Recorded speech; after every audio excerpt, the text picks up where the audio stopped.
The sea had already devoured half my reason when the dinghy, like an absurd nutshell, lifted upon a ridge of phosphorescent water and grated onto the gritty lip of the beach.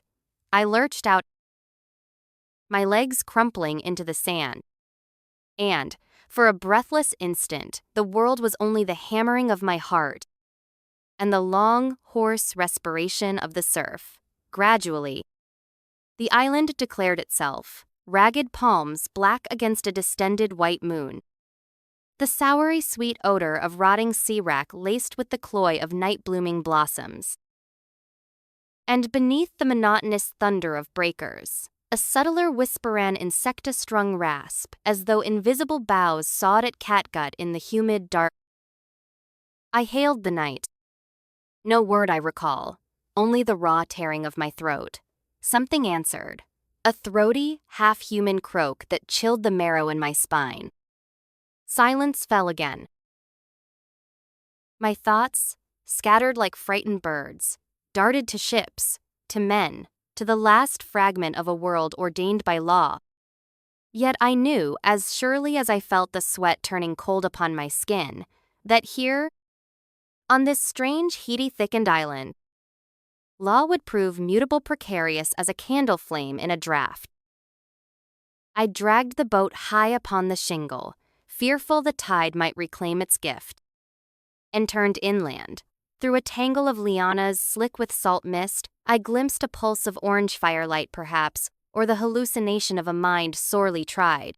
I forced my way toward it, branches whipping my cheeks, damp earth sucking at my boots. The air was a soup of resin, blossom, and the unmistakable sting of phenol. Suddenly, a clearing opened, lit by a sputtering torch. A low house of corrugated iron crouched there, as though the jungle had spat it out in distaste. A man emerged, lantern in hand. Of medium height, broad-shouldered, his dark mustache drooped over a mouth set in weary amusement. His eyes quick, uncertain skipped across my face, as if reading palimpsests invisible to me.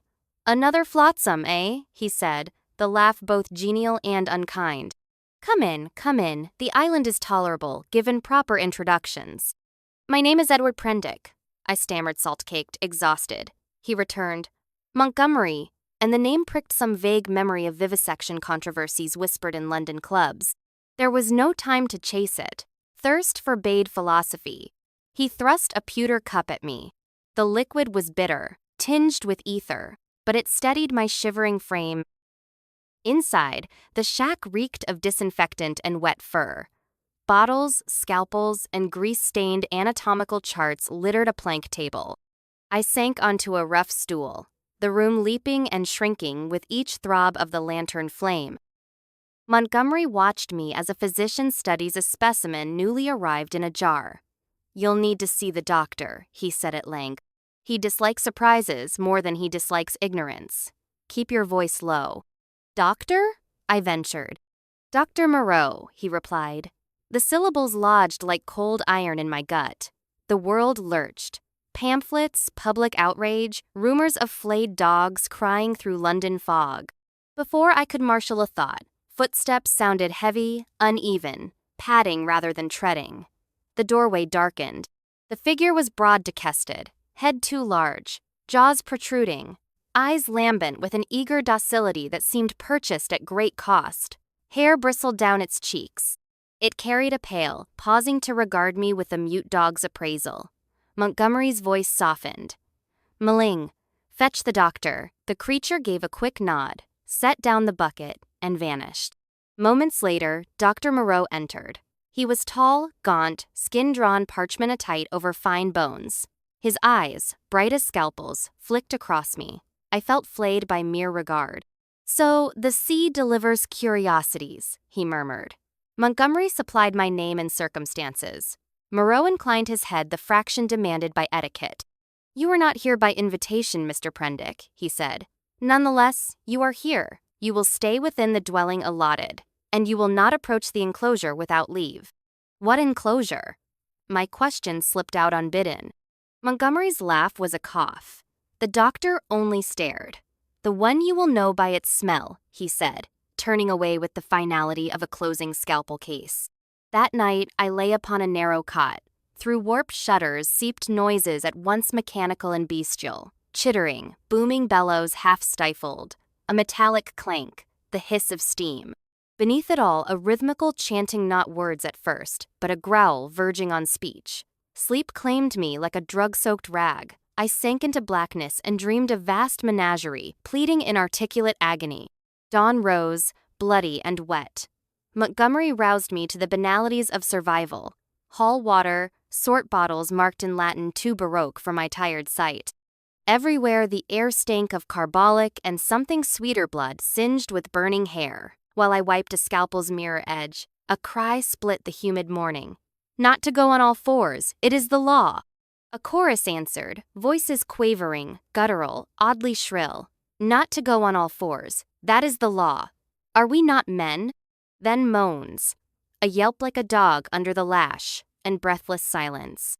My face must have drained white, Montgomery muttered. The catechism, punishments. The law keeps the peace. What peace? I burst out. Those voices, those are men? They are what remain when the doctor has finished, he said. Do not stare. It confuses them. In afternoon heat that crushed thought, my feet drifted down a half-overgrown path. The odor grew worse ammonia, phenol, fresh blood. A palisade of rough timbers loomed. Through a fissure, I saw an operating table. Leather straps slick. A figure bound. Its limbs were nearly human. Its torso bristled with leopard spots. Moreau's white hands moved with serene precision among shining instruments. A burner singed hair, filling the room with nauseous sweetness. I reeled back and collided with something enormous, warm, and reeking of musk. Maling's hand clamped over my mouth, his other finger raised for silence. Not to pry, he whispered, shaping syllables like a child molding clay. That is the law. He guided me back, gentler than any human jailer, and released me at the house wall. Rest, he said, the word warped yet unmistakable. Evening brought Moreau's summons. He spoke without greeting, his tone the sterile chill of marble. You have seen sufficient to know concealment is useless, he began. You comprehend vivisection, I trust. Pain is a trifling impediment to knowledge. Nature is rudimentary. I refine. His eyes shone with the cold delight of a chess player certain of mate. These creatures under my hand air, they men? Beasts? Mere tissue stirred to apish mimicry? To answer that, Mr. Prendick, is to answer all. From the jungle rose the low chant again. Not to go on all fours, that is the law. Are we not men? Not to eat flesh, that is the law. Are we not men?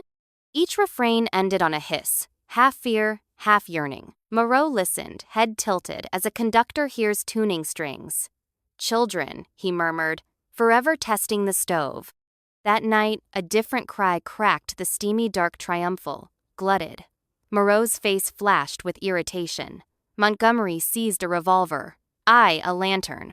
We plunged into foliage, trembling with unseen motion. The smell reached us first, coppery, obscene. In a moon-whitened glade crouched a hyena-featured creature, muzzle wet, hunched over what had once been one of its own kind. It looked up, eyes blazing with guilty ecstasy. Sweet, it crooned, voice scraping raw throat. Hot and sweet. Are we not beasts? You have broken the law, Moreau said, calm as stone.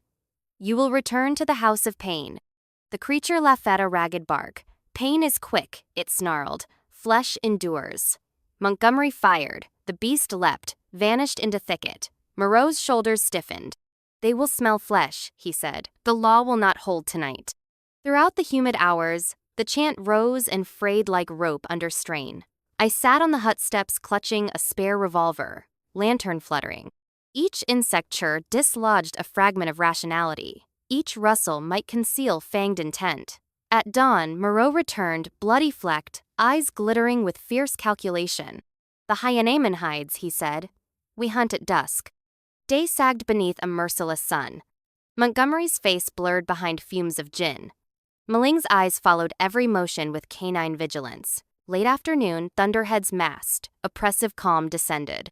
When the storm broke, rain sheeted the jungle, drumming like hooves.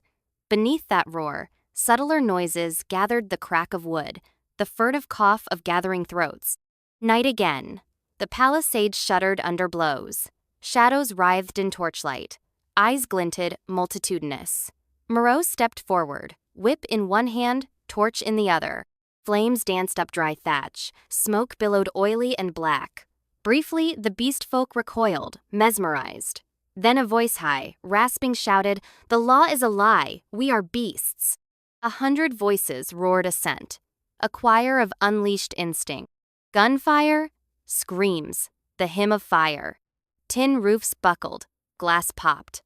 I glimpsed Maling wrestling a pantherman twice his size. Montgomery firing into foliage, face split by a grin of despair. Sparks rushed skyward like damned souls. Heat blistered air. Resin burst from trunks with musket cracks. Somewhere in that hell, Moreau fell. Whether by claw, fang, or stray bullet, I could not tell. At dawn we found him mouth slack, surgeon's hands at last still. Montgomery stood swaying, bottle trembling. "It's done," he muttered. "His law dies with him." He drank deep, then flung the flask away. "We must leave, Prendick, before the island remembers what we are." On the beach, the dinghy waited, my original lifeline. We loaded water, biscuit. A single compass melted at its rim by heat. Maling followed, eyes large with pleading confusion. "Come," I urged. He gazed at the sea, then the jungle, shoulders sagging.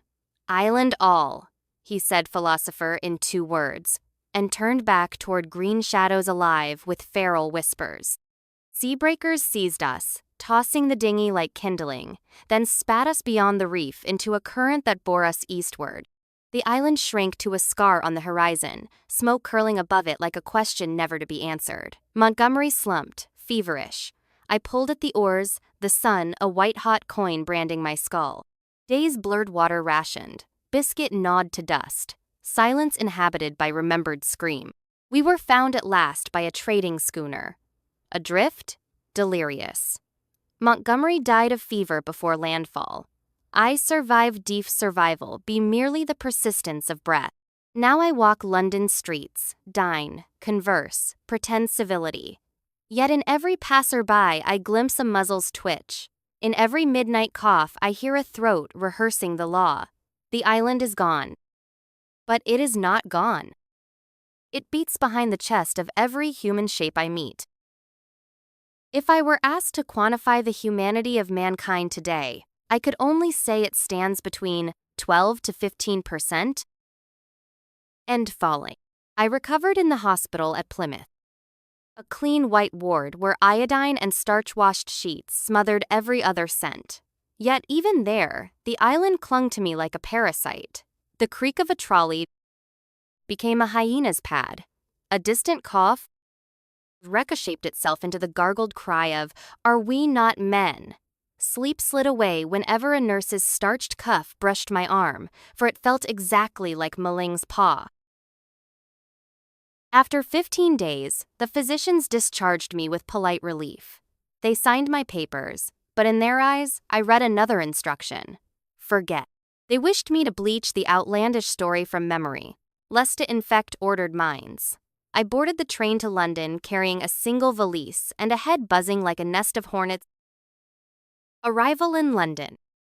Paddington Station wrapped me in its iron-ribbed vault, smoke, and the babble of countless human animals. The sheer multiplicity should have comforted me.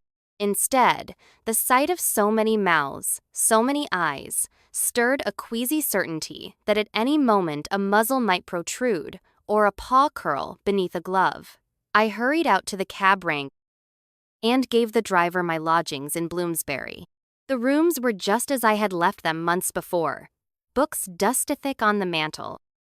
Microscope under its bell glass. A half-written monograph on cephalopod pigmentation abandoned upon my desk. The familiar objects felt fraudulent, stage props awaiting an audience that would never return. I locked the door, drew curtains, and lit a fire, though summer still lingered.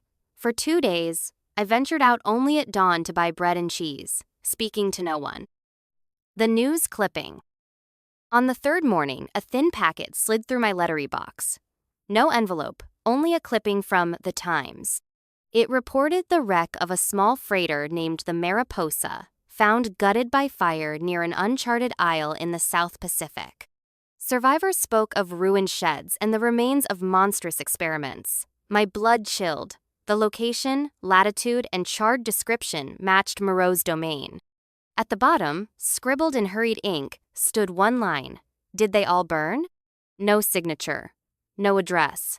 Only that question. My hands shook so fiercely the paper rattled like dry leaves. Who besides myself could care? Montgomery lay beneath a sailor's cairn. Maling had chosen the jungle. Perhaps a maritime inspector, puzzled by melted cages and bones scored by saws. But the note's cramped characters hinted at a writer pressed for time, perhaps fearful of interception. I resolved to learn more. Action, I told myself, might sluice the island's phantasms from my mind. I donned a sober suit, trimmed the beard, grown wild in hospital, and set out for the Lloyd's offices by the river. Lloyd's of London.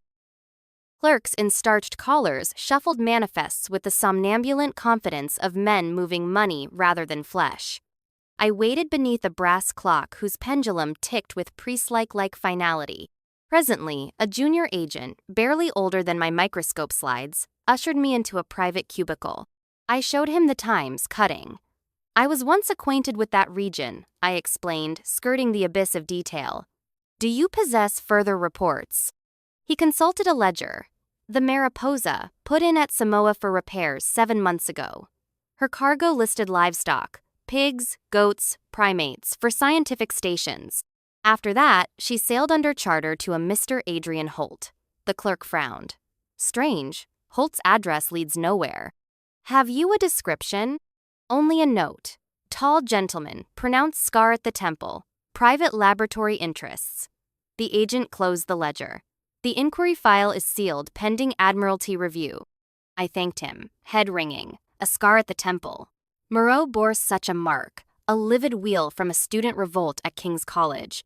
Could some imposter claim his name? Or had one of the beast folk survived, learned speech enough to mimic a charter? My pulse thudded. Either possibility threatened the fragile wall between beast and man, now creaking inside my skull. A visit to Regent's Park. That afternoon, craving open air, I walked to Regent's Park. At the zoological gardens, I hovered before the primate cages. The orangutan met my gaze, its liquid eyes reflecting a comprehension too near for comfort. Around me, children laughed, tossed nuts. The ape extended a hand, palm upward, and uttered a low syllable almost like brother. My heart lurched. Reflexively, I whispered, "That is forbidden," the words escaping before sense could intercept. A nursemaid pivoted, frowned.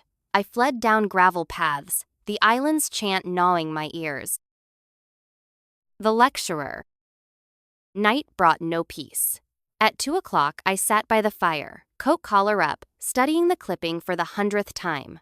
Did they all burn? The letters crawled like ants. I could almost smell phenol and scorched hair. Determined to drown the question, in fact, I attended a public lecture next day at the Royal College of Surgeons. Recent advances in neurotransplantation. The hall glowed with rational gaslight.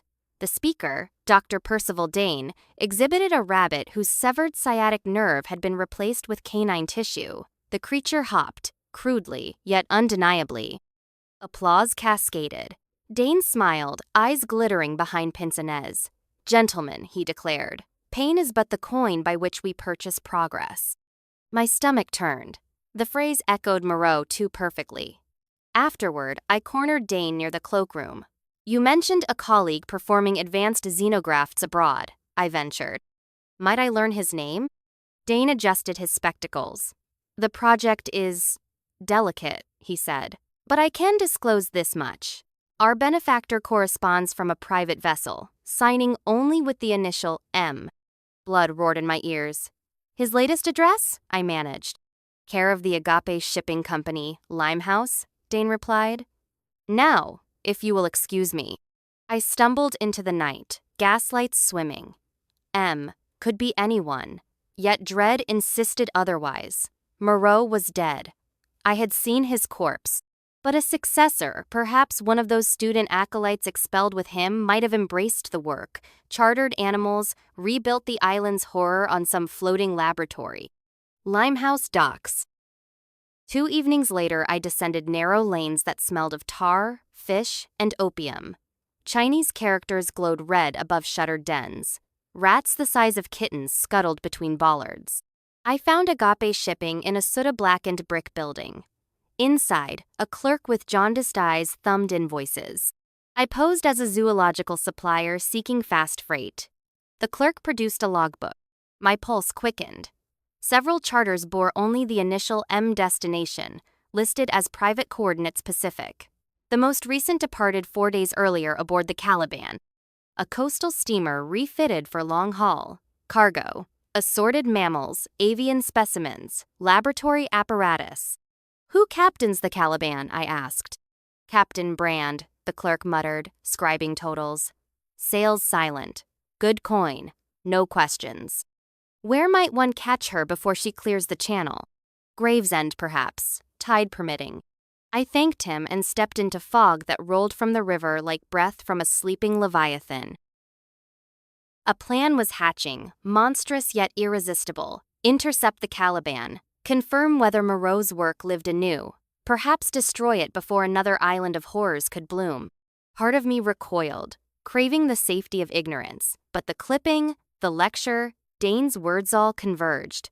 I could not permit a second house of pain to rise. Preparations. Back in Bloomsbury, I penned a brief note to my solicitor instructing that, should I fail to return within 3 months, my modest estate bequeath funds to the Society for the Prevention of Cruelty to Animals. Hypocrisy, perhaps, given my silence during vivisection debates of years past, yet guilt demands its own monuments. I packed only essentials: a revolver, ammunition, 2 changes of linen, a bottle of carbolic, and Moreau's own field journal that I had secreted from the ashes. Its pages, half charred, still bore diagrams of sutured arteries, sketched with the cold artistry of obsession. If I confronted a disciple, these pages might expose the madness, persuade any hesitant conscience aboard. At dawn, I took the train to Gravesend. The Thames widened, sour gray under scudding clouds. Wharves protruded like broken teeth. Fishermen smoked pipes, watching me with the unconcern of men who have seen stranger cargoes than I. First sight of the Caliban. She lay at anchor midstream, squat, hull patched with rust. Smoke drifted from a single stack. Crates crowded her deck, some marked with zoological stamps, others with plain numbers. A launch bobbed at the quay, its engineer dozing.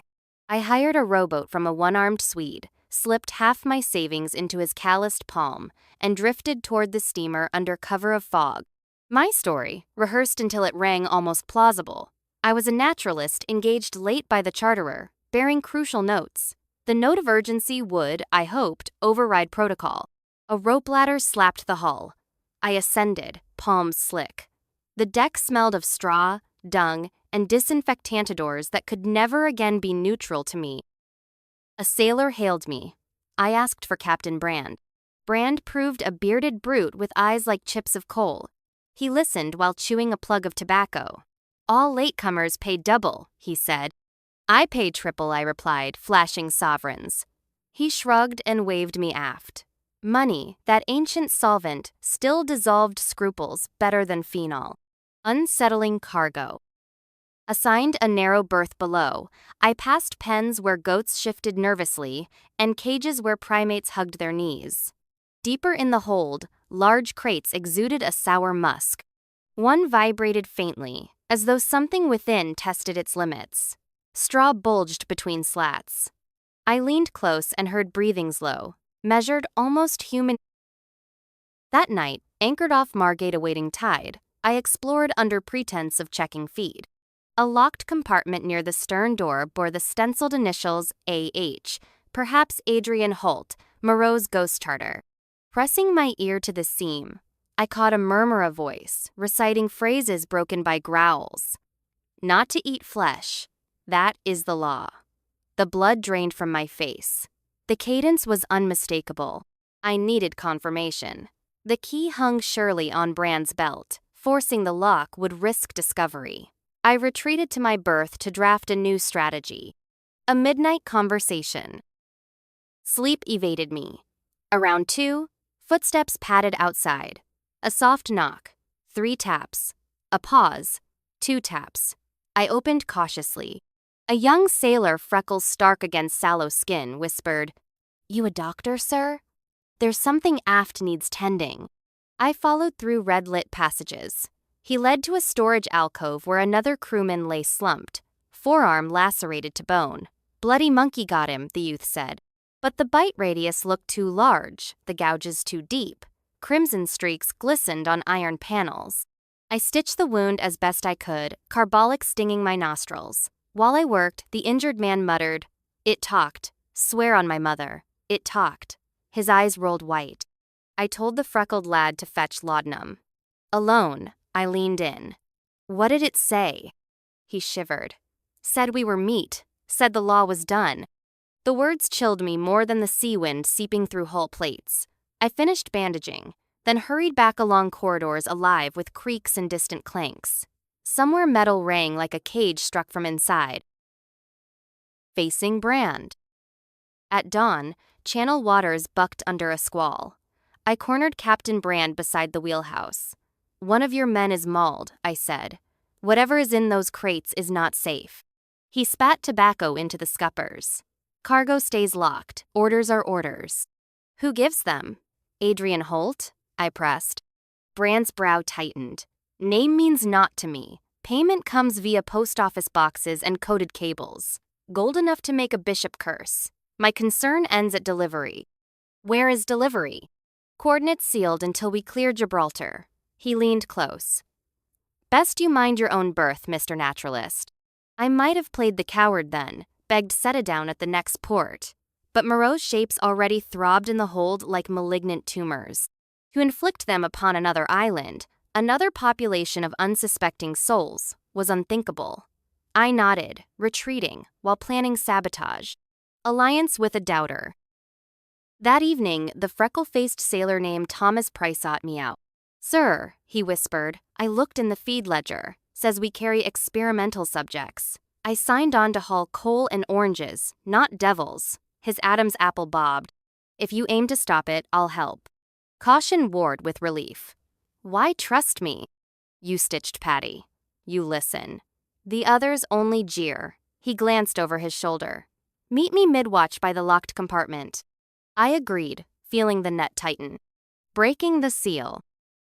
Midnight. Lamps swayed as the Caliban pitched southwest off Ushant. Brand snored in his cabin, rum-heavy. Price produced a skeleton key pilfered from the bosun. The lock yielded with a click. Inside, ammonia-stung eyes. Crates lined walls. Sawdust sucked beneath boots. A single cage stood draped with tarpaulin. Price lifted the cloth.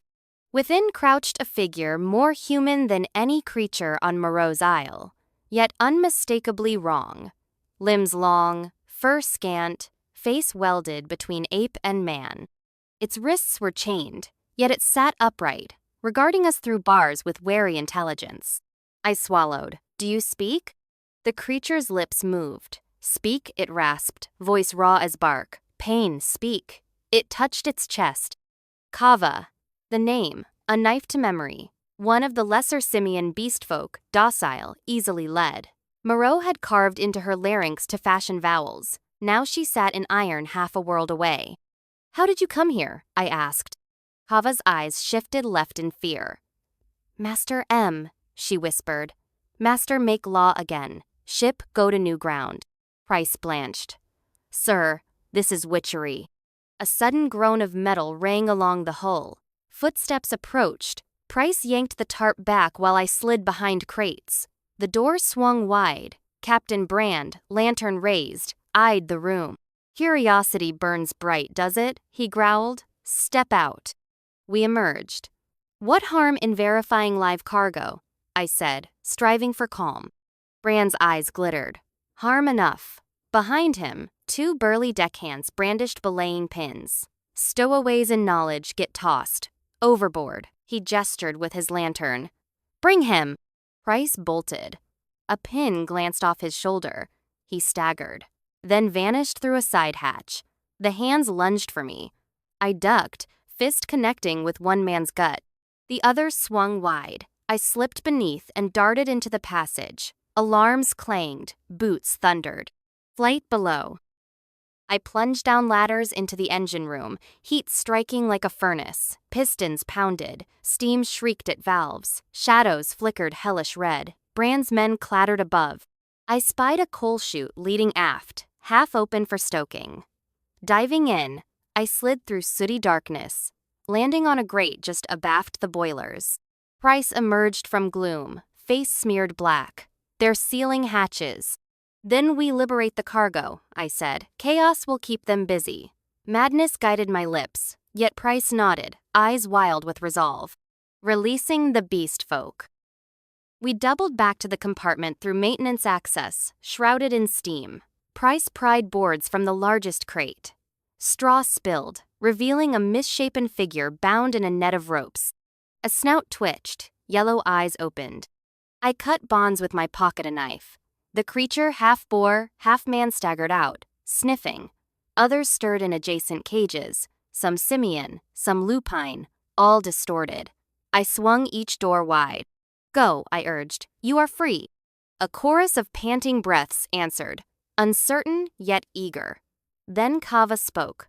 No law? She asked. No law, I said. She bared flat ape teeth in something like a smile. Then we run.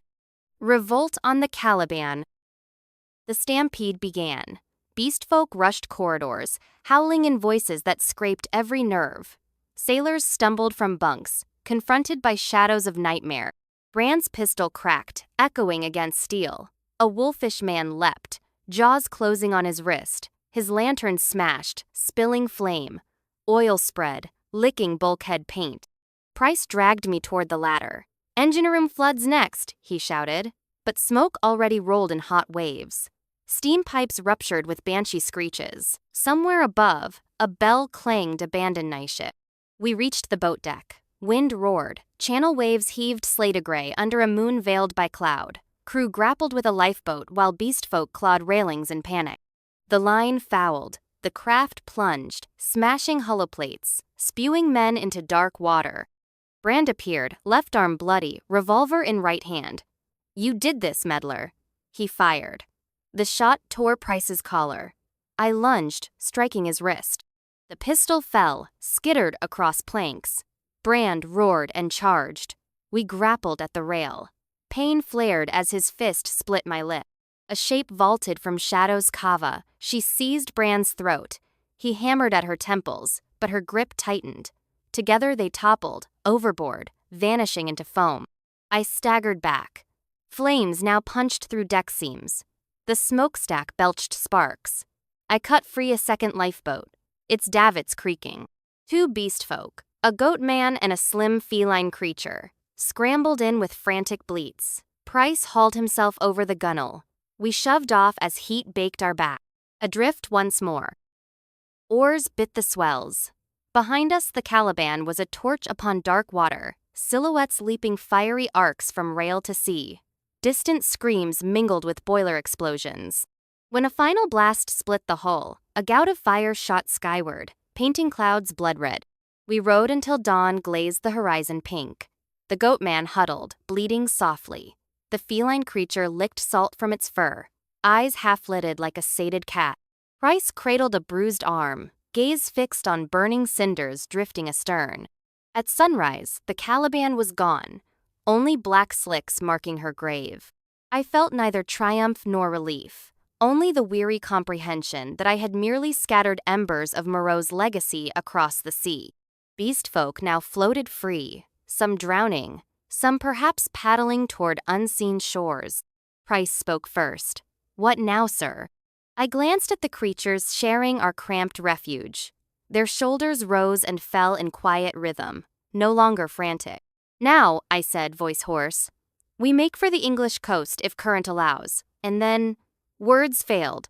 Could I present these beings to a rational world? The law was gone. What remained was choice. I turned to the goaty man. Will you harm us if we help you? He blinked, eyes liquid brown. Harm? He echoed, the word heavy, unfamiliar. No harm if no pain. Price managed a thin smile. That's fair enough. We set course northeast, sail improvised from a tarpaulin. Wind favored us, but water ran low. By the second day, tongues swelled, conversation shrank to gestures. On the third dawn, gulls wheeled overhead. Soon chalk cliffs loomed, white against green downs, the Kentish coast. Salvation lay within reach, yet dread coiled anew. Officials would question us. The beast folk could be seized, prodded, caged, dissected history looping back on itself. I addressed Price. We land at night, find a quiet cove. Take supplies, then head overland to a farm I know near Ashford. From there, we decide. He nodded, though doubt clouded his eyes. Landing. Twilight drowned color. We grounded the boat on shingle half-mile from any lamp. The goatman stepped onto English soil, nostrils flaring. The feline creature slunk low, ears twitching. Price and I hauled provisions, then hid the boat among rocks. A footpath wound inland. Sheep cropped grass under hedgerows, untroubled by our passing. I felt a fragile hope.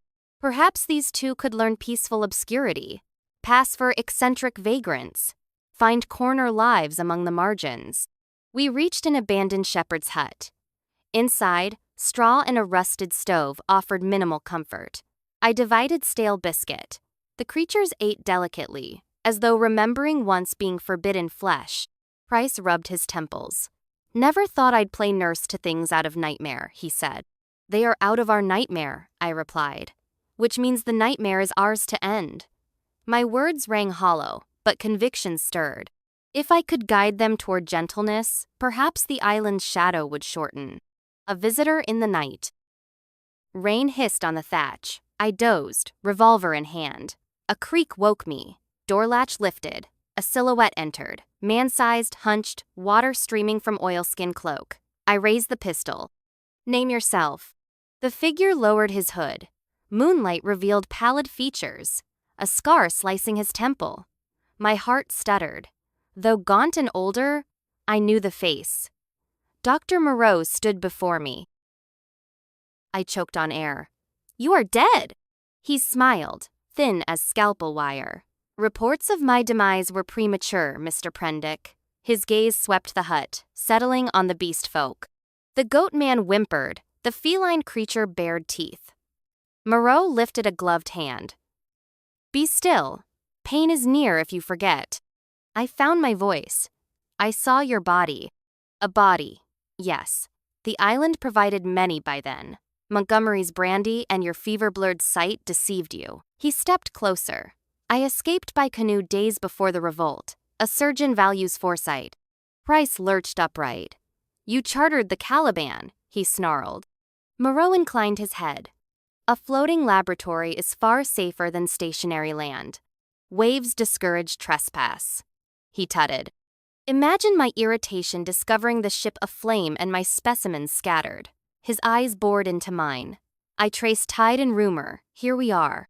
Rain hammered roof tiles. My revolver felt suddenly small. Moreau extended a hand. Come, Prendick, return to work. With modern anesthesia, progress accelerates. Ethics evolve. We can start anew. The goat man bleated protest. Moreau's other hand flashed. A pocket of pistol glinted. Silence, brute, he barked. That broke my stupor. I fired. The shot clipped his shoulder. He staggered. Pistol discharge gouging ceiling. The hut erupted in pandemonium. Price tackled Moreau. The beast folk crouched, uncertain. Moreau twisted, striking Price's temple with gun butt. Price crumpled. Blood glistened on straw. Moreau aimed at me. Your sentimentality ruins everything, he hissed. A blurfline swift launched. The cata creature raked claws across Moreau's face. He screamed. Goatee man lunged. Horns driving. Surgeon and creations crashed through the door into rain-swept night. I stumbled after, Price groaning behind. Outside, lightning strobed fields silver. Figures writhed in mud, surgeon's coat flapping like torn sail. Moreau fired wildly, muzzle flashes dazzled. The goat man bellowed, fell back holding his side. Cat creature darted aside, vanished into hedge. Moreau, bleeding, turned toward me. Thunder rolled. He mouthed words lost in wind. Then, from darkness, another shape boundetta silhouette low, powerful. A dogman? Kava? No, impossibly, Maling. Eyes reflecting lightning. He must have followed tides, scent, instinct across oceans. With a growl of tortured loyalty, he seized Moreau's gun arm. They tumbled toward a chalk pit's edge, rocks crumbling. I shouted, sprinted, too late. Both silhouettes toppled into abyss, swallowed by black. Silence crashed down heavier than thunder. Rain softened to mist. I knelt beside the goatee man, pressed cloth to the wound. It wept dark blood, but not arterial. Price staggered from hut, hand to skull. We stared at the shattered cliff where Moreau had vanished, perhaps this time beyond even his own resurrection. Dawn reckoning. Gray light fanned over hills. The goatman slept, pulse steady. Cat creature returned at sunrise, eyes gleaming calm. We three humans too holy. One partly sat upon a fallen log as sky pinked. Price spoke first. If that devil lives, he'll hunt again. Or sea will claim him, I said. Either fate ends the house of pain. I looked at the beast folk. You may choose now. Stay here, learn, or roam where instinct pulls. I will not bind you. The cat creature blinked slowly, unreadable. The goatee man touched my hand, a gesture more human than many I had received in parlors of London. We buried our dead hopes in a shallow cairn, no names. Then, pack-shouldered, we walked toward a world uncertain, yet broadened by possibility, rather than confined by law. As fields unrolled, the chant murmured only within memory. Yet I sensed that fragile line, again human, beast drawn in chalk, awaiting rain. And so I stepped carefully, for each footprint may blur that boundary further. We walked until the damp clay of Kent gave way to flint-flicked lanes, hedgerows awash with rosehips, and the distant rattle of carts headed for market. Price limped, still dazed from Moreau's blow. The goatman supported him with surprising gentleness, horns bobbing beneath a borrowed cap. The cat creature ranged ahead, shadow graceful, ears flicking at skylarks that rose like startled prayers. Near Ashford, we turned up a sunken byroad toward Beechwood Farm. An old acquaintance of mine, Mr. Oliver Reed, widower, keeper of orchards and a heart tolerant of oddities.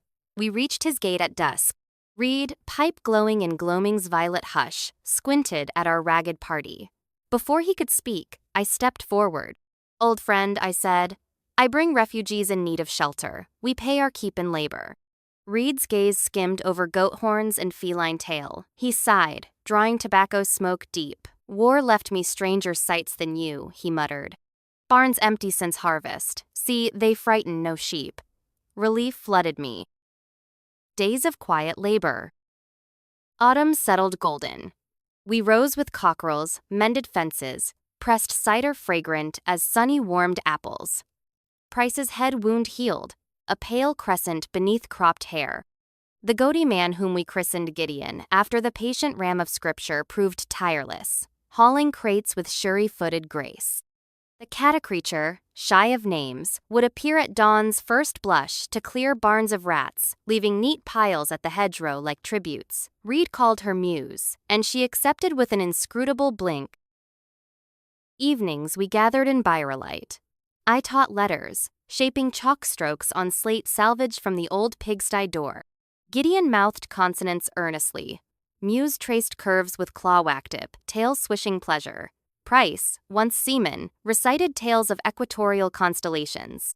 We felt, for a blink of weeks, that some gentler law might sprout between furrows and cider steam. The London letter. He's fractured on a windy Tuesday when the post carrier trotted up lane. A letter, cream paper, seal of the Metropolitan Police. My pulse thudded. Inside, official summons to identify remains recovered at the base of Dover cliffsand. Unrecognizably maimed body, height and clothing matching a Frank Morton suspected alias of Dr. F. Helm M. My testimony, it declared, was vital. I read twice, fingers numb. If I confirmed Moreau's identity, authorities would open inquiries slicing into the dark tissues of vivisection. perhaps unearthing Gideon and Muse. If I denied, the dead would lie unnamed. But Moreau's shadow might linger as rumor, stirring hunters more reckless than the law. That night, wind worried barn doors. Gideon sensed turmoil, nostrils flaring. Pain coming? He asked. I could not lie. Maybe, I whispered. The goatee man lowered horns in thought, then straightened. We stand, he said. Muse brushed my boot, eyes lamps in gloom. Journey to London. At dawn, I boarded the train alone. Price remained to guard our haven. Steam hissed, carrying me toward a city whose every cobblestone felt suddenly carnivorous. At Scotland Yard, corridors smelled of ink and disinfectant odors, eerily twinned to Moreau's lab. An inspector led me to a curtained slab. The corpse was ruin, face unmade by stone, hands claw-wettern. Yet on one wrist, the faint burn of a long-healed acid scary recalled its twin beneath Moreau's cuff. I nodded. Yes, I said, voice a cracked reed. That was Dr. Moreau. The inspector recorded with scritch of nib. Unusual attire for a physician, he observed. Skull fragments suggested bullet impact. Bundled clothing bore rents of claw and horn. I offered no theory. Truth would brand Gideon and Muse fugitives, Price an accomplice, myself insane. Leaving Yard, I glimpsed headlines on a newsboy's stack. Mad surgeon mystery deepens. Sickness churned my gut. Public curiosity, once sparked, feeds like fire on dry straw. The anatomist's threat. 2 days later, a note arrived at my Bloomsbury rooms, scrawls slanted like scalpels. You shield monsters. Science will not be chained by your squeamishness. D. P. Dane, the lecturer from the Royal College. He had connected ship manifests, perhaps overheard whispers at the yard. Should he pursue? Reed's farm might blaze as Moreau's Isle had. I returned post-haste to Kent, smoke of locomotives streaking lavender sky. Reed met me at gate, worry bristling his mustache. Jenton's spectacles came asking, said he tracked exotic beasts, escaped a wreck. I sent him packing, but he'll be back. In the barn, Gideon and Muse awaited. Their posture tense, ears angled. I explained in low tones. Muse hissed softly. Gideon set jaw. We run, he stated. Run where? Price argued. Britain's an island too. The truth stung. Silence stretched, broken only by apple dropping from loft, thud echoing. My mind groped for options. There is another place, I said slowly. A sanctuary moat windswept Lundy Island in Bristol Channel. Few residents, ample caves. We could ferry supplies, teach self-reliance. No crowded cities, no Dane. Plan formed as I spoke, audacity hardening it. Reed agreed to fund provisions if we vacated swiftly. Better wild things find wild homes than die in men's cages, he muttered. Flight west. Within 2 nights, we loaded a hired wagon. Sacks of barley, medical chest, spare clothing altered for Gideon's stature, blankets smelling of barn, rain-slicked roads. Price handled reins through black hedgerow tunnels while I scouted ahead on borrowed bicycle to misdirect any pursuer. At Southampton, we boarded a coastal packet bound for Bristol. Gideon traveled veiled under a heavy cloak, Muse slinked in crate drilled with air holes, though her displeasure vibrated the planks. Night crossings, blurred salt spray, engine rumble. The liminal purgatory of decks where refugees barter silence for passage. In Bristol, we bribed a small ketch owner, Captain Eliza Hogg, weather-scarred and unshockable. Taking livestock to Lundy for grazing? She asked, eyebrow arched. We pay double, I answered. Coin clinked, doubts sank. The channel crossing. Gulls screamed overhead as the Spriggan tacked into gray chop. Gideon braced wide-legged, instinctively attuned to deck roll. Muse huddled in forecastle, ears flat at every lurch. Captain Hogg hollered orders with voice like cracked bell. Price helped reef sails, salt-whipping his hair. I stared astern, half expecting Dane's silhouette atop a pursuing cutter. Fog descended, thick as wool. The world reduced to creak of timber, flap of canvas, and smell of tar. Captain Hogg guided by compass and uncanny instinct. Near dawn, fog shredded to reveal Lundia basalt tooth. Cliffs knifing waves. heather purple beneath gull-haunted sky. We anchored in a deserted cove. Rowan shrubs clung to scree like penitent monks. Gideon leapt to shore, hooves ringing stone. He inhaled, exhaled, shoulders unknotted. Good, he grunted. Muse padded onto kelpwith-like rocks, eyes reflecting dawn's rose. Establishing sanctuary. Weeks became a litany of labor. We dragged crates up goat paths to airy caverns. Price erected rain barrels, wired driftwood into pens. Gideon cultivated a patch of hardy kale. Muse fished tidal pools, providing crabs cracked deftly between incisors. I kept journal, noting behavioral shifts, aggression waning, speech improving, dreams recounted without terror. One evening, Gideon recited fragments of Blake I had read aloud. Tiger, tiger, burning bright. His baritone lent the verse a gravity Smithfield sermons seldom reach. Muse purred approval. A hush followed simple, sacred. But memory does not yield so easily. Storm nights thundered like house of pain drums. I would wake to find Muse atop a boulder, back arched against lightning, as though expecting Moreau's lash to strike from clouds. Dane's arrival. Late November, gulls shrieked warnings I had learned to trust. A 20-masted cutter nosed into the cove, hull green like hospital tiles. Through field glasses, I saw Percival Dane, coat flapping, share whispers with armed men. They unloaded cages, chains glinting. We convened in cave's mouth. Rain hissed at sea. He will take us, Gideon said flatly. Price loaded cartridges into my revolver, jaw clenched. We could fight. My pulse drummed arguments. Bloodshed risked proving Dane's thesis that beast folk were monsters. Yet surrender meant vivisection theater beneath gas lamps.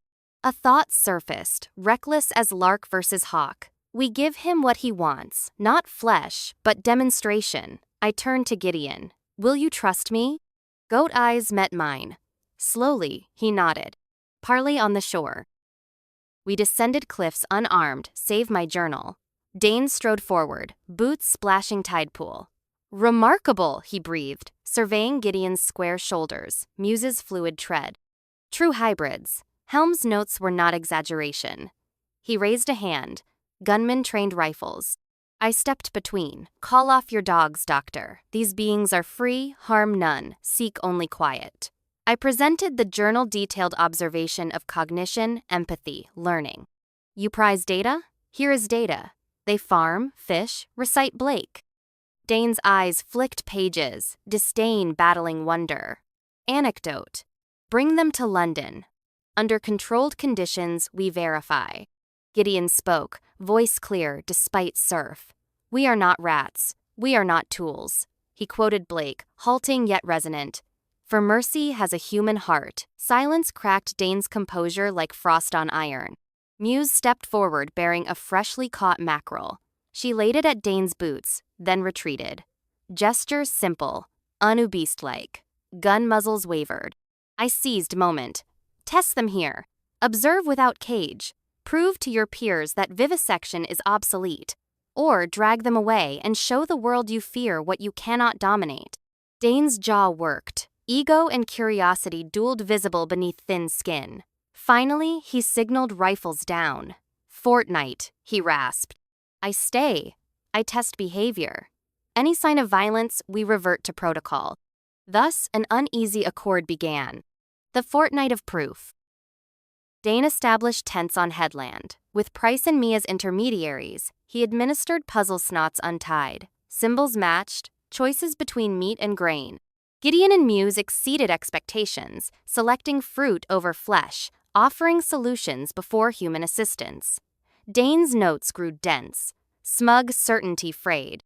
On final morning, a gale rose howling. Supply lines threatened.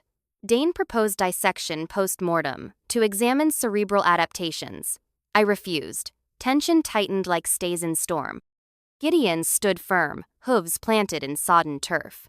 Pain ends, he declared, words carried by wind. Lightning cleft, mast of Dane's cutter, fireball gilding cliffs. Crew scrambled. Chaos afforded chance. Price severed mooring lines. Vessel drifted, smacking rocks. Cat-like quick, Muse sliced canvas tents, wind hurling papers skyward. Dane lunged to save notes. Gust snatched them, scattering like white gulls. He turned on me, eyes fever-shot. You reduce science to sentiment, Rain sluiced his face. Without the knife we stagnate. Without the knife, I answered. We discover new instruments. I offered my journal. Publish that. Or publish nothing and recall you were taught ethics before scalpels. Dane's shoulders sagged. He shivered more from moral vertigo than cold. At dawn, he departed in patched longboat, promises hanging like broken rigging. Epilogue in heather light. Winter crystallized island grasses. We built stone hearths in cave depths, smoke threading fissures like incense. Gideon read psalms by lamplight, diction careful. Muse painted limestone with charcoal silhouettes goat, cat, man intertwined. Price planted a signal garden of gorse and thrift spelling, peace, for passing ships' aerial eyes. I found quiet, not absence of memory, but acceptance. Each gull cry still echoed island chants, yet terror dulled, leaving resolve to guard this fragile experiment where law grew from choice, not coercion. If asked now to assign a number to humanity within beast or beast within humanity, I would refuse percentages. Arithmetic falters before breath and will. Instead, I point to Gideon sowing kale, to Muse shaping art from soot, to Price humming sea shanties as white caps glitter. Here, on this windy bruised rock, proof stands upright, hooved and graceful, needing no scalpel to declare its worth. Snow melted in silver rivulets down granite gullies when February uncurled its pale claws over Lundy. Thin grass reattinted the moor. Puffins returned, bright beaks flashing like carnival masks against the cliff's winter-abluched face. Peace, I learned, is never static. It bends, adjusts, grows sinews the way a sapling thickens under ceaseless wind. The letter in the lobster pot. Price and I maintained lobster creels along the southern reef moor for barter than appetite. One dawn, we hauled a pot heavier than crustaceans could account for. Inside, wrapped in oilskin, lay a bottle wedged with parchment.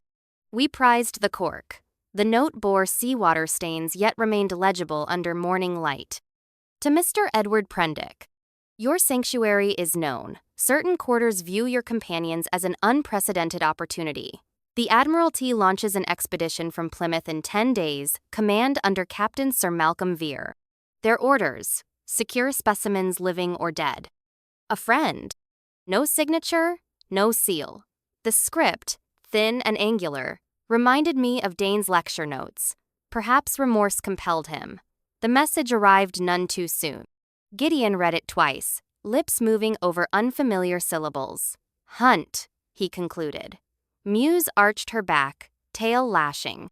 We gathered by the cave hearth, smoke spiraling like ghostly ammonites. 10 days until military precision swept our ragged Eden. Flight across water in winter gales risked death. Yet confrontation promised cages and scalpels. Could we persuade them? Price ventured, though conviction faltered behind his eyes. I shook my head. The Admiralty is iron-disciplined. Sailors obey orders first, reason later. Gideon leaned forward. Teach, he said. Show them choice.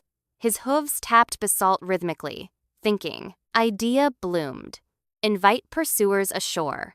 Demonstrate civil order stronger than fear. But demonstration required community deeper than 4 souls. I recalled gull feathers caught in heather. There may be others, I said. After the Caliban burned, some beast folk might have clung to wreckage, drifted into Bristol Channel. Search by oar in winter fog seemed folly. Yet necessity is the mother of relentless endeavor. The search for lost kin. Over the following week, we combed coves and isles along Devon coast. Captain Hogg, having found curiosity profitable, ferried us gratis, claiming the sea owed payment for the spectacle of Gideon steering a tiller with quiet authority. We found only gulls, driftwood, and once a fractured crate gnawed by sea worms. Hope thinned. On 6th evening, fog ribboned St. George's Channel. Lighthouse beams lanced gray like judgment. We anchored near a scary locals dubbed Seal's Tongue. While Price tended sail, I heard a voice not human, not sealsing fragments of the law in a wavering mezzo. Not to chase other men, that is the law, I signaled Gideon. We rowed a dinghy towards sound. Among black rocks crouched a shape, fur matted with salt. A she-beast, otterish, arms hug-wrapped round injured flank. At our approach, she snarled, body trembling. Gideon spoke soft Blake lines. "Little lamb, who made thee?" Slowly, suspicion gave way to weary relief. Her name, we learned by guesswork, was Una. She survived by netting fish with rope of seaweed, but infection festered in her ribs. We lifted Una aboard, applying carbolic that steamed foul odor.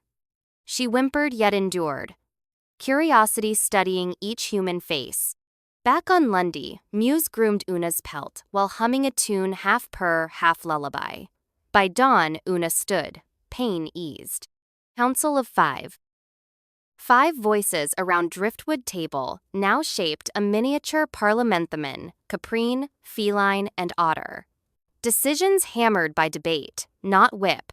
We established 3 principles, scribbled by Price on tarred canvas. 1.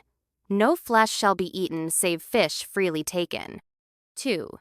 No hand shall strike another save in defense. 3. All speech shall be honest or silent.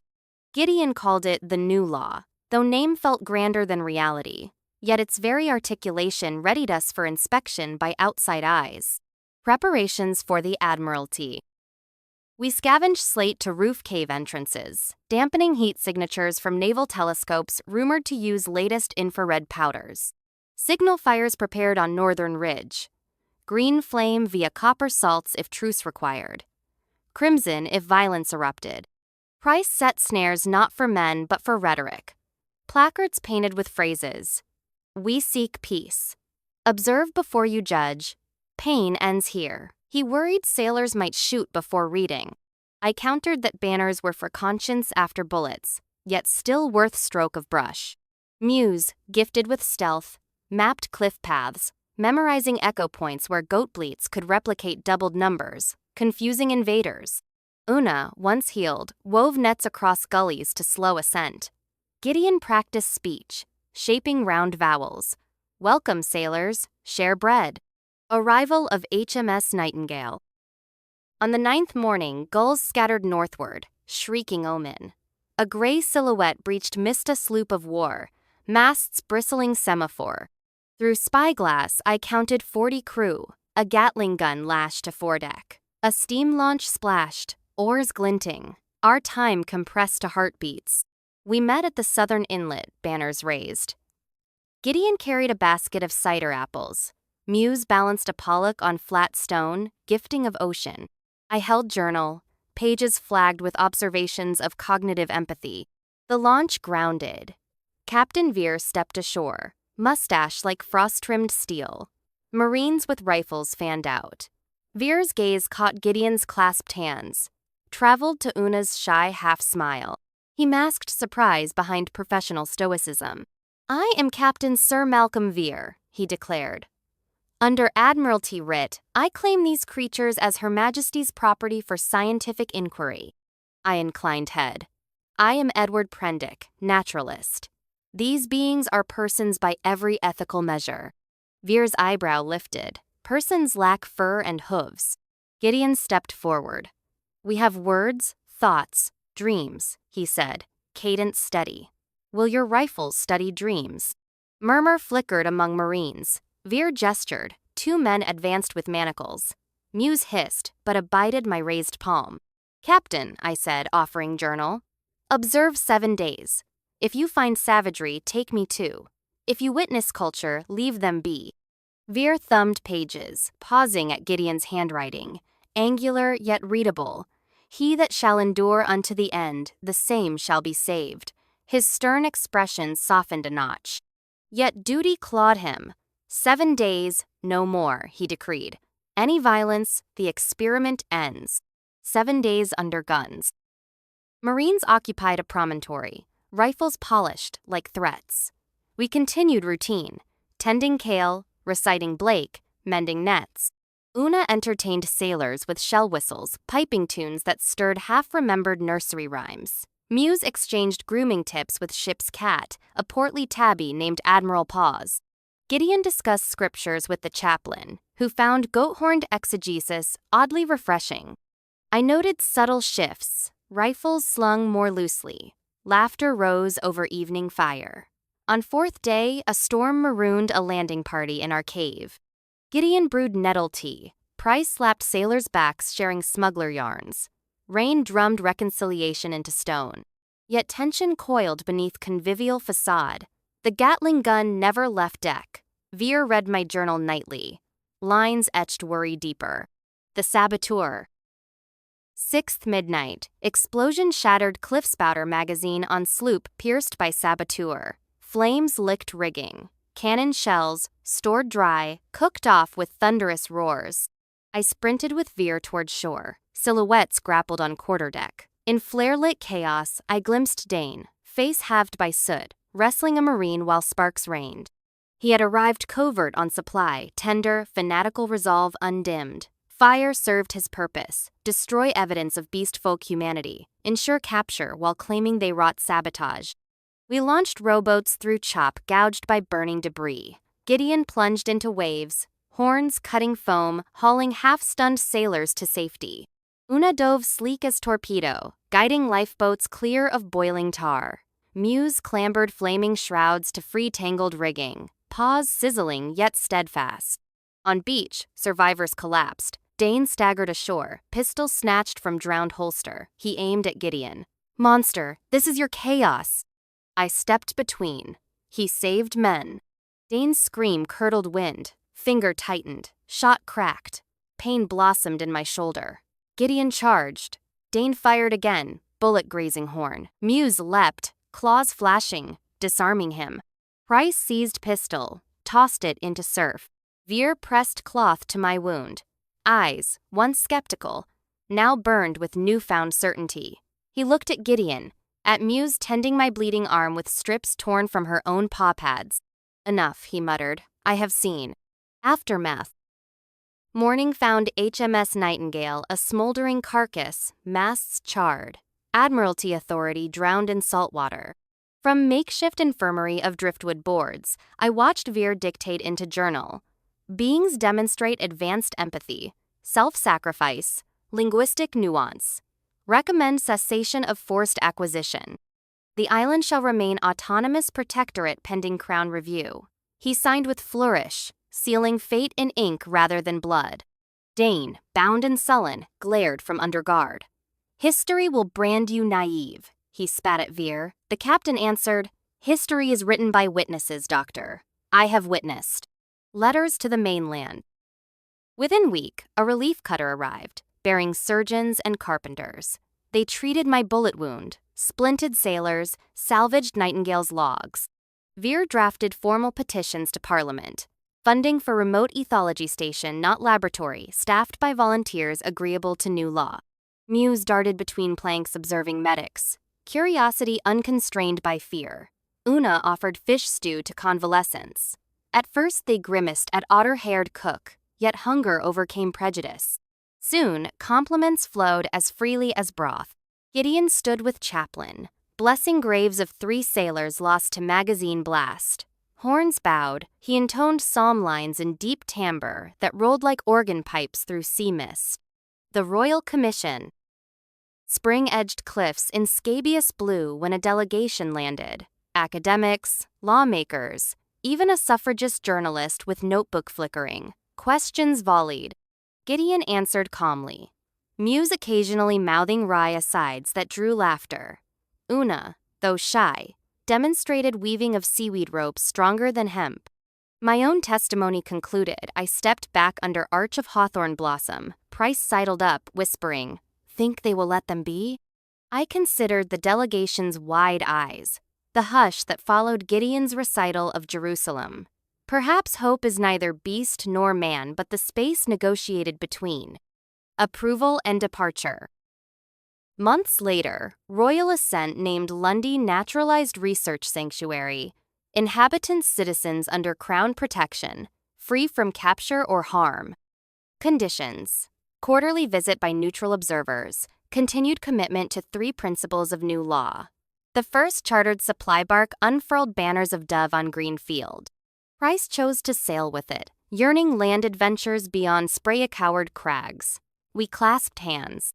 "You ever need a sailor?" he said, voice thick. "Send Gull with orders." Gideon promised prayer. Muse gifted him shell necklace strung on cat whisker filament. Una hugged him, damp fur smelling of kelp and sun. Captain Veer, too, departed, reassigned to distant command. Before boarding, he pressed compass into my palm. "All captains need home star," he said. "Yours shines here." I thanked him. Words ash afloat on tide. Dane faced tribunal, his fervor rebranded criminal negligence. I asked court for clemency, citing passion misdirected. Sentence commuted to exile from vivisection premises. He never forgave, yet vengeance withered under public awe for Lundy Accord. Building tomorrow. We built classrooms of driftwood. Gideon lectured on husbandry, quoting both Leviticus and Darwin with equal reverence. Muse taught children of visiting researchers how to stalk without killing, shaping silence into game. Una engineered tide-driven pumps irrigating cliff gardens where kale and sea beet thrived. I chronicled everything: growth of language complexity, emergence of humor in interspecies, idioms, effect of poetry on behavioral inhibition.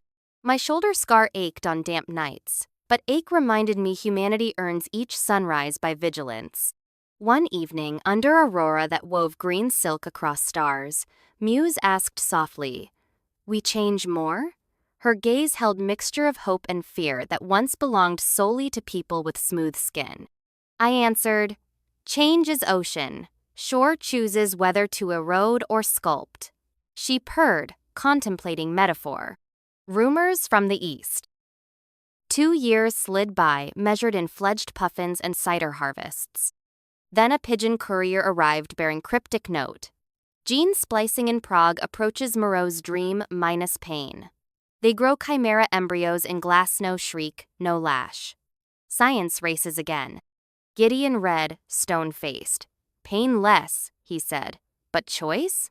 We pondered gulf between cruelty and consent. I feared silent laboratories breeding voiceless mockeries beasts, without torment yet also without will. Council convened. Decision unanimous. Send emissaries to Prague. Present living testimony of sentient hybrids, demanding agency. Gideon volunteered, citing scriptural mandate to witness truth unto nations. Una seconded. Muse flicked tail, preferring sea spray to train soot, yet offered to navigate diplomacy if fish markets acceptable. I agreed to accompany, quills packed. Captain Hogg refitted, Spriggan, for continental voyage. As we cast off, Lundy Cliffs echoed with combined voices, human, goat, cat, otter singing Blake's vision of England, green and pleasant. Wind-filled sails, compass needle, aligning with star gifted by Veer. At sea again. Night waves gleamed under waxing moon. Below deck, Gideon practiced Czech phrases, "Prosím, slyšte nás," meaning, "Please, hear us." Una drowsed sea cradle kind. Muse prowled gunwale, whiskers tasting foreign scents on breezes smokestacks of Europe, perfumes of possibility. I sat at prow, diary open, nib scratching. I wrote, "If percentages once haunted me, now I measure humanity not by number, but by capacity to accept the stranger without cage." I paused, listening to creak of hull, to low rumble of Gideon's recitation, to Muse's guarding pad. An island birthed in horror had launched an arc of hope. Somewhere ahead, laboratories glistened with sterile light, petri dishes, dreaming shapeless futures. Perhaps our arrival would shift those dreams toward freedom. Perhaps not, yet horizon invited. I closed journal. The sea answered thought with hush so deep, even memories of Moreau grew small. Not erased, never erased, but rendered background to a voyage charted by choice. Not fear. Morning upon Lundy smelled of salt, peat smoke, and fresh-milled grain. I woke to gulls scribbling white loops against a sky-rinsed silver after rain. And for a rare moment, the vast machinery of politics, science, and fear felt distant clacking, somewhere beyond the sea's blue horizon.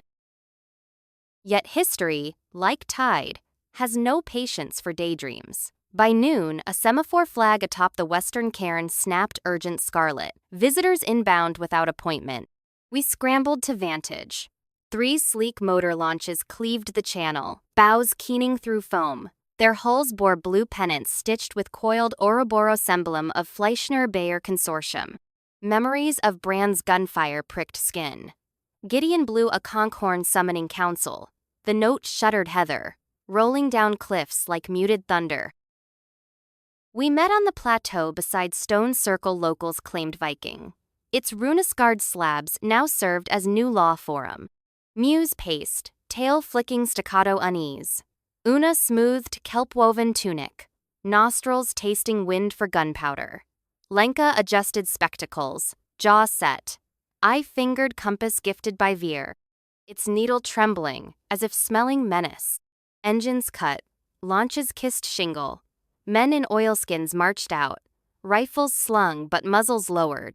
At their head strode a tall woman clad in ivory coat, Madame Clara Bayer herself, industrial royalty whose patents on chimeric enzyme production fed medical gilded age. She shielded eyes against sun, surveying goathorn, cattail, otter whisker with expression approaching fascination rather than revulsion. Dr. Prendick, she called, voice cultured marble. I come with proposal, not chains. I stepped forward. Proposals once spoken in laboratories became cages. State yours plainly. She inclined head. Our consortium recognizes your sanctuary's moral precedent. We wish to license protocols enabling voluntary participation of sentient hybrids in research compensated, humane, mutually beneficial. Gideon asked, accent graveled but firm. What of choice to refuse? Of course, Bayer lied with smoothness of silk being ripped. But opportunity unlocks doors for all. Compensation includes land deeds, educational stipends, share in profits from therapies your unique biology advances. Muse snorted. Profit smells like blood. Bayer's eyes hardened. Blood, miss, is precisely what oncology patients lack enough of. Your hemoglobin adaptations may save thousands. I countered. Sacrifice chosen under duress of poverty is not free consent. Lenka added Czech proverb. Whoever pays the piper calls the tune, which Bayer ignored. Diplomacy thinned, rifles shifted. I glimpsed Brand amongst guards, scars livid. His gaze bored vengeful tunnels through me. Bayer spoke low to him. He unslung rifle, not yet raised. Tension coiled like mainspring. Una stepped forward, small but resolute. She held out sea glass beads strung with seal sinew trinket children of Lundy made. Peace, she said in gentle English, offering. Bayer's brow furrowed.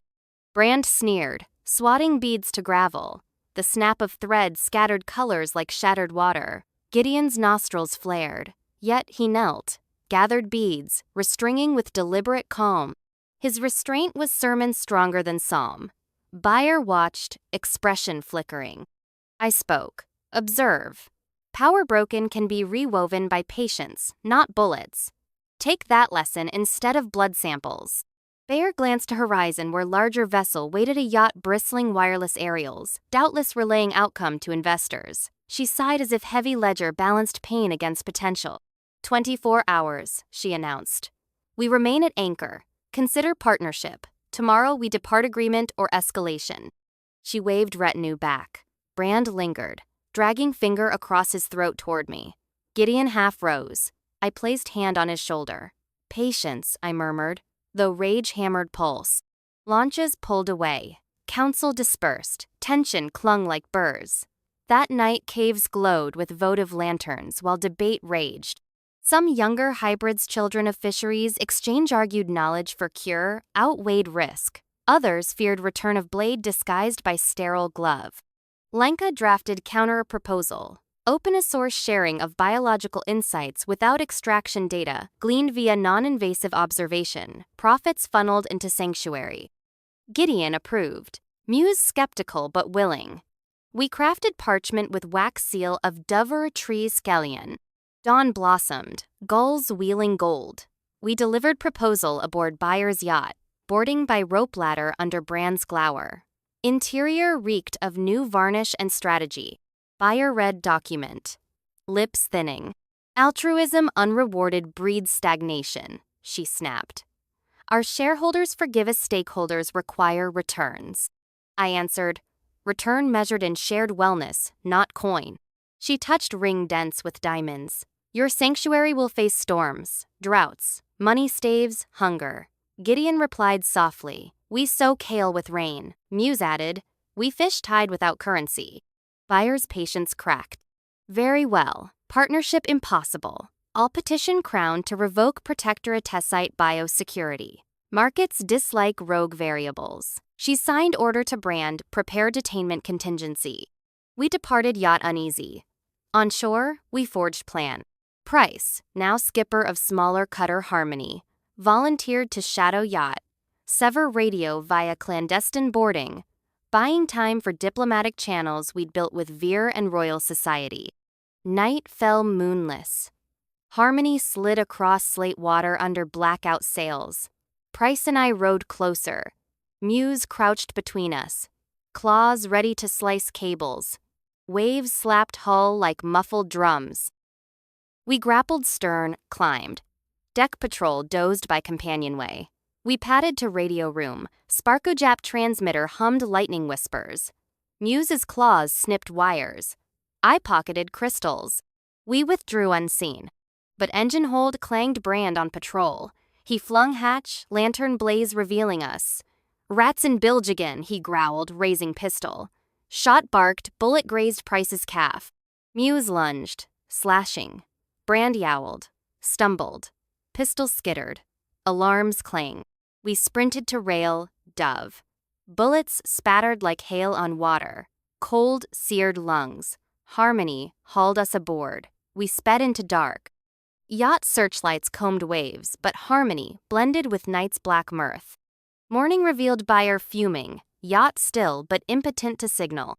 Meanwhile, radio towers on mainland crackled with statement from Royal Society courtesy of Veer's networks endorsing Lundy Protocol, condemning coercive acquisition. Public sympathy suddenly banked towards sanctuary. Newspapers, ever hungry for crusade, pilloried consortium's corporate piracy. Buyer weighed optics. By noon, she ordered sails home. As launches left, Brand hurled curses thick as tar. In reply, Gideon blew conch, its calm note rolling final. Victory tasted of brine and exhaustion. Yet we recognized fragility. Our survival hinged on hearts across oceans. We needed broader legitimacy. Lenka proposed establishing an international college of ethical coevolution platform for scholars, hybrids, and policymakers. We dispatched invitations via telegraph.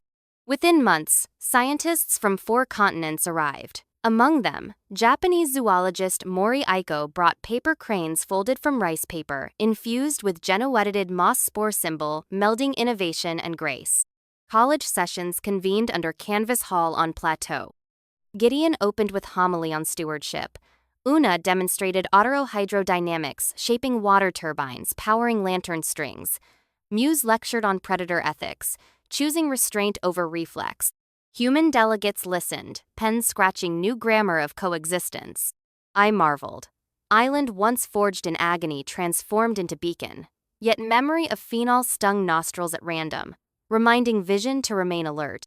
3 winters later, global treaty the Lundy Concordat ratified by 12 nations, recognized rights of sapient no-no-homo peoples. Crown issued passports, stamped with stylized interlaced hooves and hands.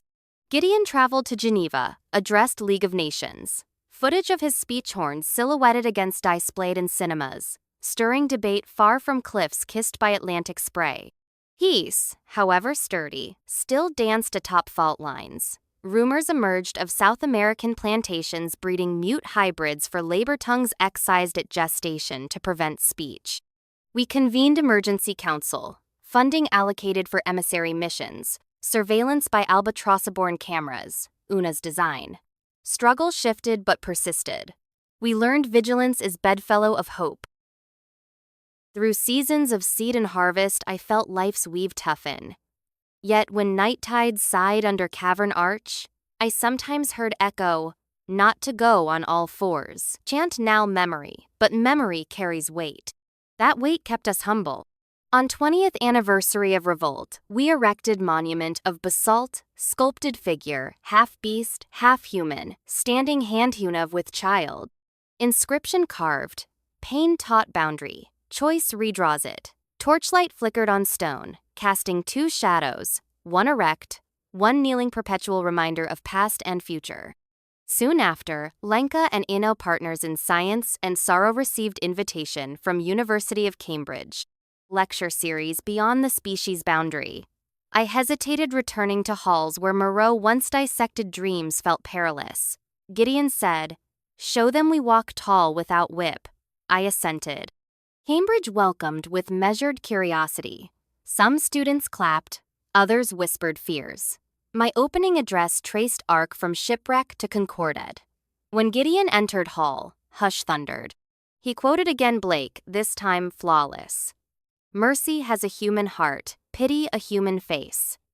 In that silence, I sensed the chalk line of humanity shifting once more. Yet final test lay not in lecture halls, but within each private conscience. As we departed, Porter tipping cap betrayed tremor of unease, small but real.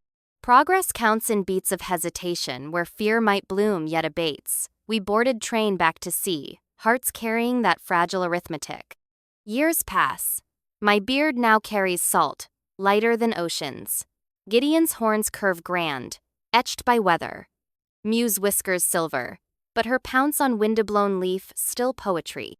Una oversees tide turbines powering entire island. Tonight I sit beneath new observatory dome, quill scratching parchment. Telescope tracks cometacy stranger, weaving arc across cosmos. I imagine worlds beyond, perhaps home to creatures debating whether to kneel or stand. I hope they choose, as we strive, the stance guided by empathy over dominion. Lantern gutters, I tuck quill, footsteps pad. Gideon arrives, offers mug of kelpa coffee. He peers skyward. Stars vast, he murmurs, but heart can be larger. I nod. In quiet, we watch comet flare tail, writing across black a script older than islands or laws. If tomorrow's storms erode cliffs, or powers covet again what we guard, this truth remains. Lines once drawn in chalk can be redrawn in stone by hands clawed or smooth, that choose to build, not break. Winter returns, as it must, carrying sleet that needles even the thick granite bones of Lundy. The sea heaves iron and green beneath skies the color of lead roofs. Gulls wheel like scraps of paper fleeing a fire. I feel cold more keenly now, bones, grown glass fragile after decades of salt air, yet my mind remains lit, lantern against the gathering dusk. A letter from tomorrow. Yesterday, the mainland mailboat delivered a cable addressed in a neat, unfamiliar hand. To Edward Prendick, the International College of Ethical Coevolution is invited to send a hybrid delegate to the first United Nations General Assembly, New York City. Session agenda item: status of sapient non-human peoples. Passage and accommodation guaranteed. Secretariat General designate Trygve Lie. The world, it seems, strides onward. 50 years ago, I would have laughed at the notion of goat horns punctuating diplomatic galleries. Now the invitation feels inevitable. Another tide we once believed impossible. Council convenes beneath observatory dome. Gideon, horns silvered like glacier stone, suggests Una for mission her calm, otterish diplomacy bridges storms. Una demurs. She has turbines to overhaul. Musaged but lithe purrs amusement. Send cubs. Let young sharpen claws on policy. In the end, the vote settles on Kale, Gideon's protege born on Lundy. Half antelope, half human, mind quick as spring swallows. He bows. Nerves visible but courage tethered to principle.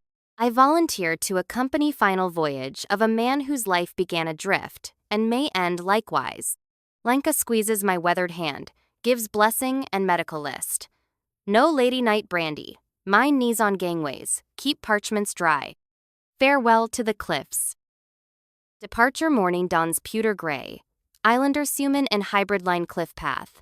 Puffins bob offshore. Bright beaks, tiny lanterns. Gideon steps close, breath fogging. You taught us line of choice, he says.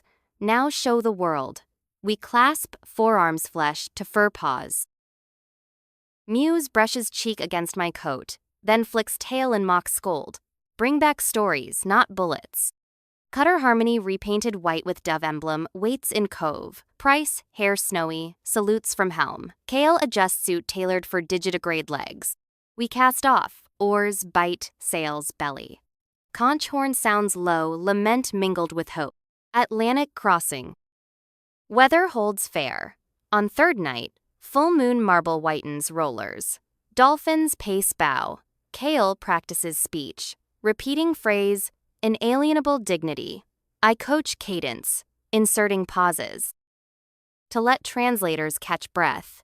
He replies, amused, You still measure life in heartbeats, teacher. I smile. Mid-a-voyage, wireless intercept reports incipient war in Asia. Human fear again stirs claws. I note Kael's ears flatten, but he redoubles rehearsal. Diplomacy becomes armor. New York, 1,946. Skyline rises like molten geometry. Liberty's torch flashes gold against Lady Winter haze. As we dock, reporters swarm, flashbulbs stutter, voices jostle. First glimpse of Kalehorn sweeping elegant arc sets, shudders frantic. He stands poised, breathing, measured. I flinch at memories of earlier mobs. Yet this crowd seems more dazzled than hostile. UN headquarters still scaffolded, sessions held in temporary chamber of Hunter College. Delegates file past flags, fluttering rainbow of nations newly born. Kale and I sit behind placard Lundy Sanctuary. Whispered astonishment ripples, but no one ejects us. The speech. Kale mounts rostrum after hours of finance and famine statistics. Murmur descends to hush. He begins, voice clear. Honored delegates. I stand neither beast nor echo of man, but bridge of choice, made by hands that once knew only pain. I now lift hands that write peace. He recounts history Moreau's lash, Lundy's law, Concordat, turbines humming seawater into light. He ends, if you fear what is different, remember every nation here began different from another. Dignity grows when we extend it. Pain shrinks when we share it. Silence then, applause swells, hesitant at first, then gathering like surf against seawall. Some delegates remain seated, arms folded, yet eyes glimmer thoughtful. Resolutions Committee drafts wording, recognizes inherent rights of sapient non-human persons, encourages formation of sanctuary states, forbids forced experimentation without consent. Debate fierce, but cameras capture Kale visiting Harlem School, children tracing antelope horns with chalk on playground tar. Public opinion tilts. Vote passes narrow, but passes. Kale exhales. I feel decades of weight slip from my shoulders like rain-soaked cloak. Brand's last shadow. Victory tempered by dark intrusion.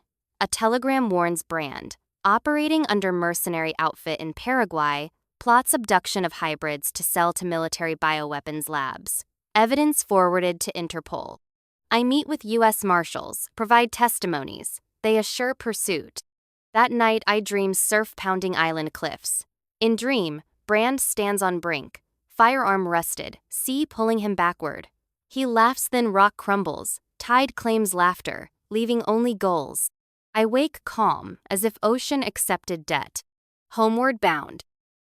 We depart New York aboard steamliner, Queen Mary. Cabin steward, Irish lad, requests autograph for mother. She says your goat friend gives her hope about world after war. Kael signs in sweeping hand. Mid-Atlantic storm thrashes hull. Thunder reminds me of Hyanamen's howl decades past. I shiver. Kael wraps blanket round my shoulders, murmurs, law now bigger than island. I grip compass needle steady, even as ship heaves. Return and reflection. Lundy cliffs greet us green with late spring. Gideon, Muse, Una wave from beacon tower. Council gathers, hear report. Cheers mingle with goat bleats, cat trills, otter chirps. That evening, celebratory fire illuminates basalt monument. Sparks rise like souls newly free. Children hybrid and humandants ring a rousy chanting. Choice redraws line. Their laughter knits world I once believed unattainable. I slip away to cliff edge. Moon ripples silver path on black water. Wind tastes of kelp and something sweeter possibility. My notebook, nearly filled, lies open on knee. I write final lines. The island of Dr. Moreau is no longer a place but a warning, carved upon the marrow of civilization. Yet the counter-island, unseen on any map, floats now in every treaty signed in faith. Its soil is choice. Its air, empathy. Its borders never close. If one must cite numbers, let it be this. 1. World, countless faces, each deserving mercy. The rest is only arithmetic. I close book, footsteps crunch. Gideon approaches, offers mug of nettle tea. We stand together, goat and man, silhouettes against vast darks stitched with stars, so numerous they blur the very notion of line between earth and heaven. Somewhere far off, waves boom like slow heartbeats reminder that wildness endures. But I no longer fear the growl beneath humanity's skin. I have seen hands of claw and hoof plant seeds, raise lanterns, sign treaties. The sea will, in its eternal rhythm, devour and give back. Should another castaway crawl ashore, human or otherwise, I trust the welcome awaiting them will be a conch horn note, not a scalpel's flash. For now, I rest. Lantern inside cave flickers low, and gullo cry mixes with distant children's song. Tomorrow, tide will rise. Retreat. And redraw chalk upon sand as it always has. Yet stone of our choosing stands firm. I whisper into night, we are not beasts. We are not gods. We are builders. The wind carries words across water toward horizons where other islands wait to be reclaimed from fear. Edward Prendick, Lundy Sanctuary, Anno Mundi 1947.